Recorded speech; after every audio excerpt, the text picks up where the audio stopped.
नमस्ते मित्रांनो, लग्नाची बेडी या मालिकेच्या होणाऱ्या 15 जुलैच्या भागामध्ये आपल्याला असं पाहायला मिळणार आहे की इकडे राघव कृष्णाला म्हणजे सिंधूला असं बोलतो की माझ्यासाठी नाही पण ॲटलिस्ट आईसाठी तरी तू चल ना माझ्याबरोबर घरी।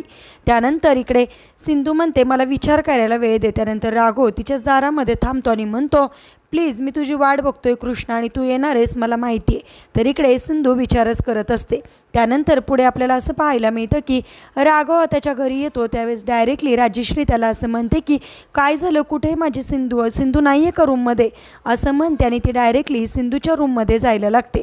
तिला सगळेजण नको जाऊ म्हणत अडवण्याचा प्रयत्न करतात परंतु राजश्री कोणाचंच ऐकत नाही। ती डायरेक्टली कृष्णाच्या म्हणजे सिंधूच्या रूमचा दरवाजा उघडते आणि त्यानंतर दरवाजा उघडल्यानंतर तिथे सिंधू म्हणजेच कृष्णा असते आणि कृष्णाला आतमध्ये बघून सगळ्यांनाच धक्का बसतो। म्हणजेच आता कृष्णाने म्हणजे सिंधूने पुन्हा एकदा रत्न पारखींच्या घरामध्ये एंट्री केलेली असते आणि सिंधूची झालेली एंट्री बघून इकडे राणीच्या तर पुन्हा एकदा विकेट पडलेली आपल्याला पाहायला मिळते।